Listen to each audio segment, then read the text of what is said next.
one of the most powerful sultans of the medieval Islamic world, rode out at dawn on a royal hunt, unaware of the fate that awaited him.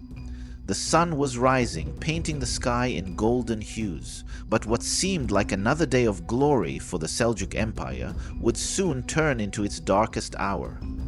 A sudden cry erupted among his entourage. In an instant, confusion spread. Sultan Malik Shah, the ruler who had led his empire for 2 decades with unmatched wisdom and strength, was dead. The news of his death spread like wildfire. Panic gripped the empire. Soldiers sharpened their swords, unsure of what lay ahead. Advisors whispered in darkened halls, their voices trembling with uncertainty. The once united Seljuk Empire, thriving under Malik Shah's leadership, now seemed orphaned, leaderless, and vulnerable. But what if Malik Shah had lived longer? Would the Seljuks have avoided the chaos that followed? Could his strength have held the empire together? Derken Khatun, the Sultan's ambitious widow, wasted no time. She declared her 4-year-old son, Mahmud, as the new ruler, but this decision enraged Malik Shah's older sons, Barkyaruk, Muhammad Tapar, and Ahmad Sanjar. They would not accept a child as their sovereign. The unity Malik Shah had painstakingly built was now crumbling. The very foundation of the empire was cracking under the weight of family betrayal. The empire fragmented rapidly. Regional governors and military leaders saw an opportunity to break away. From the Sultanate of Rum in Anatolia to the Seljuks of Kerman in Persia and Ahmad Sanjar's stronghold in Khorasan, the once mighty Seljuk Empire splintered into rival factions. Malik Shah's dream of a strong, unified empire was now fading into memory. But what if the Seljuk princes had set aside their rivalry? Could they have preserved their father's empire instead of tearing it apart? This episode uncovers the turning points that led to the Seljuks' decline and the lessons history has to offer.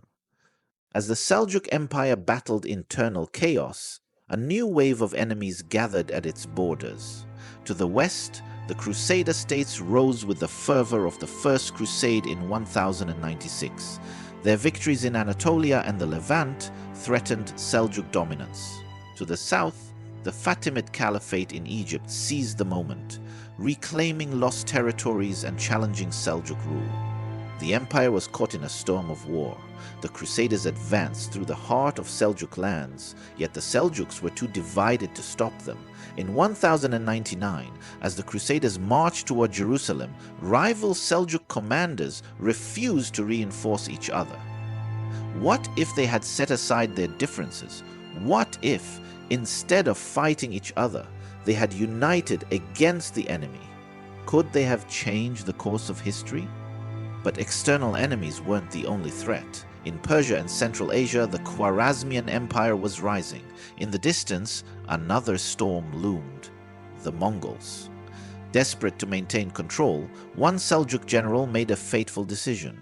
He secretly negotiated with the Mongols, offering them tribute and land in exchange for peace. But was this truly a victory, or was it the beginning of the end? These sacrifices of resources, land, and sovereignty only weakened the empire further. The Seljuks, once seen as invincible, now appeared vulnerable. The central authority of the Sultan was diminished, and local rulers, such as those in the Sultanate of Rum, declared independence. The once great administrative system built by the brilliant Nizam al-Mulk now struggled to function. Without unity, without strong leadership, the Seljuks could not hold back the tide. They were now a shadow of their former glory. But what if they had adapted? What if a single strong ruler had emerged to reunite the empire?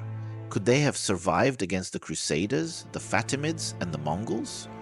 Or was their fate already sealed? The fall of the Seljuk Empire did not happen overnight. It was the result of a series of devastating defeats, some in the east, some in the west, that gradually weakened their power.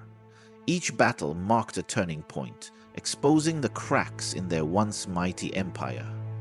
And so, the first major blow came not from the Crusaders or the Mongols, but from the Karakitai, a rising power in Central Asia.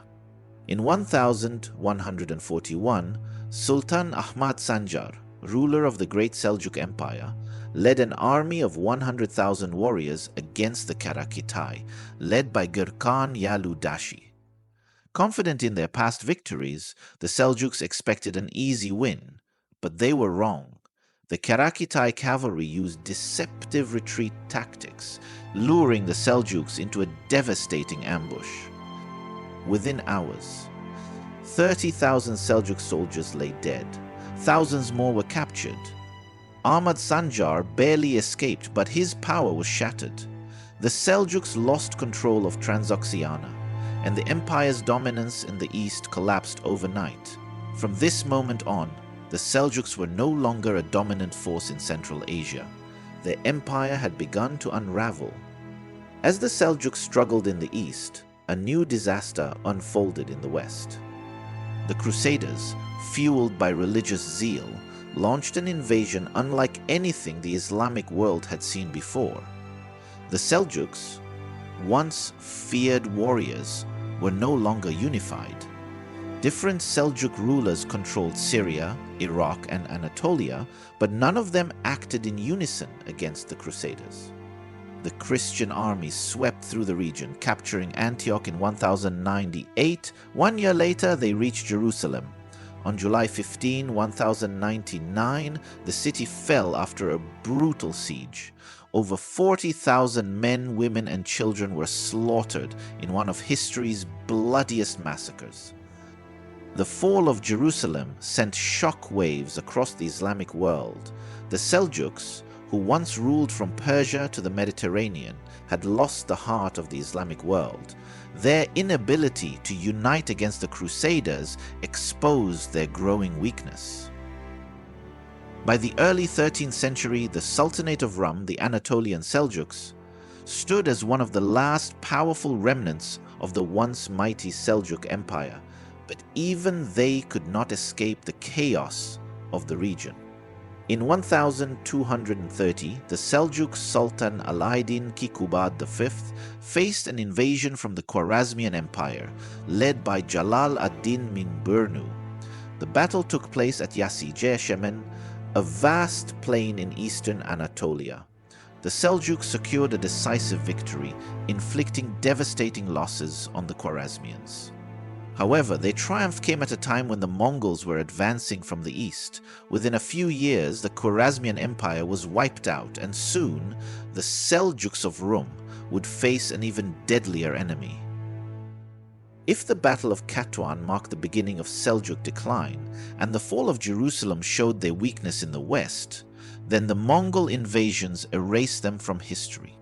In 1243, at the Battle of Kosdag, the Sultanate of Rum, the Anatolian Seljuks, faced Mongol forces. The Seljuks suffered a catastrophic defeat, losing tens of thousands of men.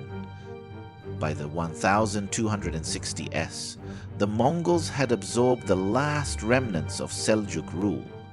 The once great Seljuk Empire had finally collapsed, its legacy left behind in administration, architecture, and military strategy.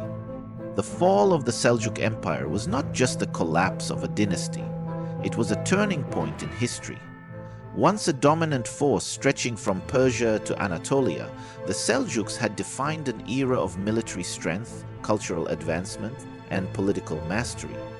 But as history has often shown, even the greatest empires are not immune to the forces of time. Internal divisions, external invasions, and shifting geopolitical landscapes had slowly chipped away at their foundations. What began as a mighty empire under leaders like Malik Shah and Alp Arslan was now reduced to fragmented states, struggling to survive under Mongol dominance. Yet, the Seljuk legacy did not vanish. Their architectural innovations, their mosques, madrasas, and caravanserais continued to inspire Islamic art and culture for centuries.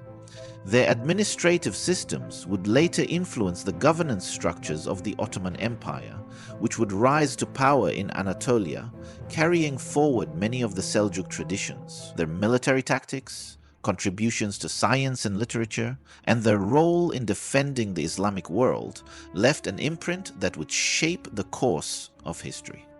But perhaps the most remarkable part of their story is that even as the Seljuk name faded from power, their influence only grew stronger. While the decline of the Seljuks was whispered across the Islamic world, a new legend was rising in the western frontiers of Anatolia. A small but ambitious leader, Ertuğrul Bey, was gathering warriors under his banner. No one at the time could have predicted that from his lineage, a new empire would rise, one that would surpass even the Seljuks in power and prestige. The Ottoman Empire would go on to rule for over 600 years, shaping the history of not just the Islamic world, but the entire globe. The echoes of the Seljuks would live on in Ottoman governance, warfare, and culture. The torch of leadership, once carried by the Seljuk sultans, had now passed to a new force that would dominate the next chapter of history.